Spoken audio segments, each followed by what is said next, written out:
Hello all, welcome to the Truth Show. In this video, I will be talking about Fort Knox. And is their money still there? And you may not remember the devious way they collected all of this gold and money. It's just sick. Let's talk. Here we go again. I mean, this is the Truth Show, and there's more. Oh, I'm not done yet. Oh, and there's more. Oh, I'm not done yet. I mean, this is the Truth Show. Oh, yes. I know this story is so whatevs. Is that what the kids are saying today? However, this story has always intrigued me. Here's a rundown of what Fort Knox is, just in case many of you have forgotten about this gold and precious items and artifacts that's allegedly still stored. Okay, Fort Knox refers to the military base where the gold bullion vault is located. The vault itself is properly called the United States Bullion Depository, but is almost universally known as Fort Knox. In fact, there's been military activity at this site in Kentucky since the Civil War. Oh yes, the Fort Knox was built in 1861. Fort Duffield was the first facility at the site, which was fought over by the Unionists and Confederates.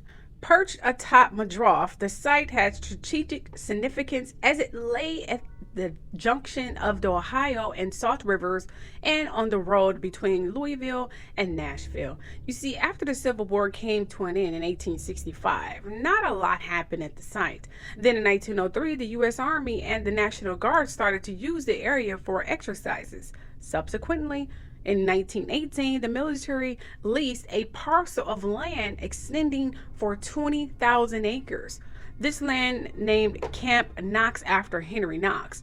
During the Revolutionary War, Knox was in charge of the artillery for the Continental Army. The military bought another 40,000 acres in 1918, and although the base was diminished after the First World War ended, a military training facility continued at Camp Knox. Then in 1936, construction of the United States Bullion Depository started at Fort Knox. After all, where better to place a highly secure bullion store than on a military base, right?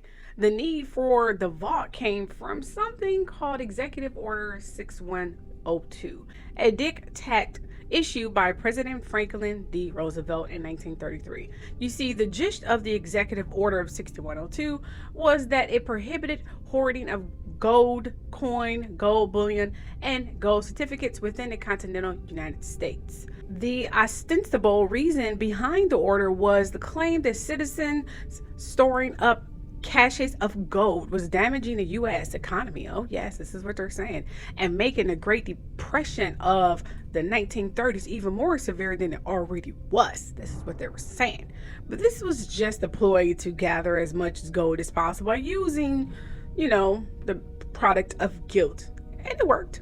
You see, the real reason that the government desperately needed more gold to enable it to print more money. The 1913 Federal Reserve Act required it to possess a minimum of 40% of value in gold for all cash in circulation. Increasing the money supply, it was hoped, would help to end the economic slump. Executive Order 6102 compelled people to sell almost all their precious metals to the authorities at a fixed price. So once again, they were making the citizens pay for their mistakes. Heck, after forcing people to sell their goods and precious metals and so on, the government rapidly found itself in possession of large amounts of gold bullion and coins. All U.S. citizens had to hand over their gold by May 1st of 1933, and the government set a price of it $20.67 per ounce. Penalties for failing to do so were stiff, a maximum of $10,000 in fines and a 10-year prison stretch. Oh yes, kind of like this pandemic. You either get vaccinated, wear a mask, or you can't earn any money, travel, or shop. Hence the mark of the beast. This is pretty much a reestablishment of that. Just, same game, different strategy. However, the policy soon left the federal government with a problem. Where was all this gold that they had now poured in to be stored. Between 1933 and 1937, reserves tripled from 4 billion to 12 billion. This is where the new complex at Fort Knox came in, and this was not going to be any old storage facility. It was going to be the most secure vault money could buy. The new vault was built on former U.S. Army land, with ownership now transferred to the U.S. Treasury.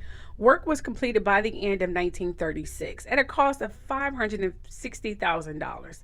That's a little over $8 million in today's terms. Above ground, the building has the appearance of a fortress. The vault where the gold is kept and sometimes other valuables, as we'll see, is actually below ground level. That has 2 levels, and it's a solid built structure, to say the least. In fact, 4,200 cubic yards of concrete, 16,500 cubic feet of granite, and 1,420 tons of steel went into its construction. 4 sentry boxes, one for each corner, guard the building, and more guard boxes are located at the gates to the steel fence that surrounds the site. Oh yes. Now that the building was complete, the next problem was how to get the gold there. It couldn't be flown in because it was just too heavy. So the United States Mint, now the body in charge of the depository, hit up a brilliant idea. They'd post it, meaning it was transported to Fort Knox aboard trains with machines, guns mounted, okay?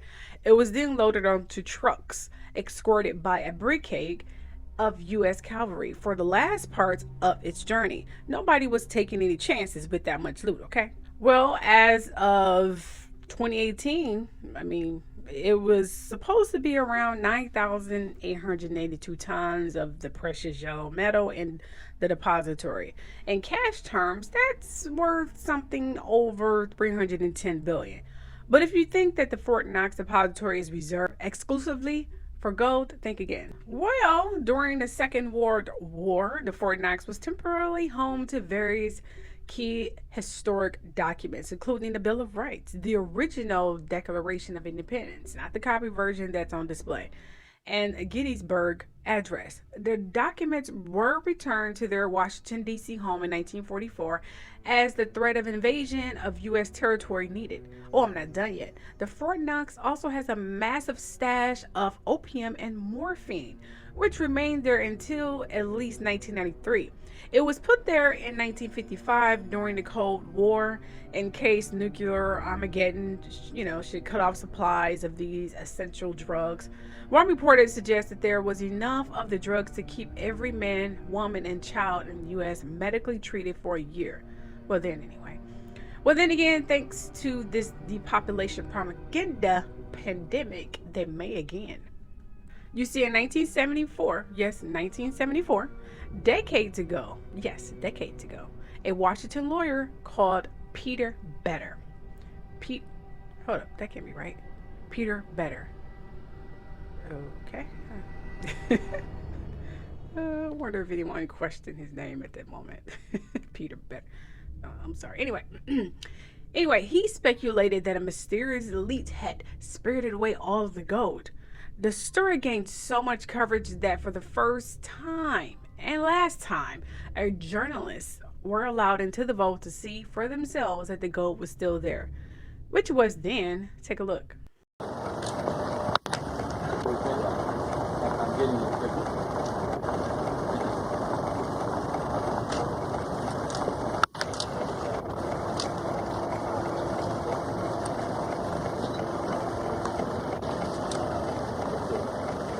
How many copies do you have?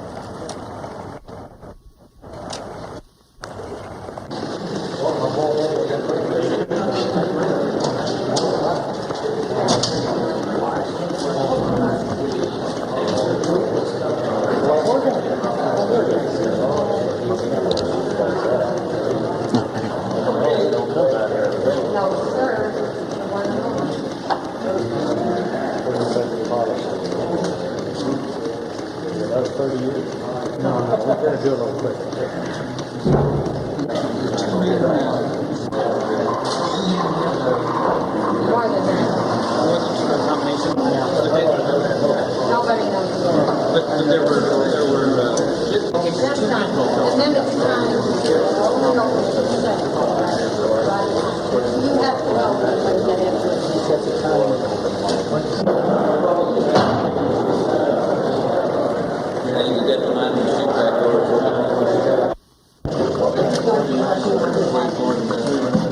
Isn't that the melt number? That's the melt number. That's not weight.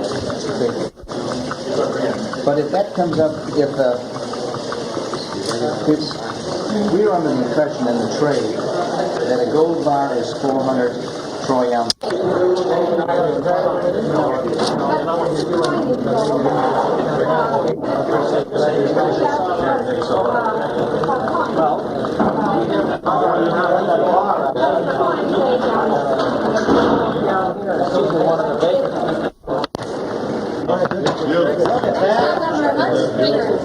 Look at that.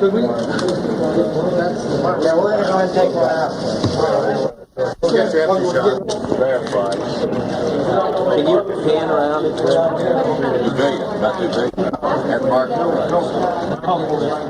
Well, the simple truth is, if you had a stash of gold worth more than $310 billion, you probably want to keep it on a hush hush too, okay? And you could manage it too. And you likely have a fairly keen interest in keeping it as secure as possible, right? Please note that no president, heck, anyone has set a foot into the vote since the 70s, as far as I know. So we have to assume that the gold is still there. I mean, they do have gold stations all over the world. I mean, what do you think those gold stations are for? That's what it's for. A way for people to sell their gold to deposit into this Fort Knox. Yeah, that's pretty much what those stores are for. Despite theories saying that this pandemic and other schemes were also employed to gain more money from the public to replace what they lost over the years. But this will remain a mystery because we don't know. It's just assumptions and mysteries and myths and conspiracies. Well, that's it. Let me know what you all think below. Just wanted to have something to tell you guys, something a little change of pace than the normal celebrity gossips and all other crap that we're dealing with right now. Stay safe. On that note, don't forget to subscribe, like, and share, and hit that bell so you get notifications when I do post more videos. Love you all. See y'all later. Bye.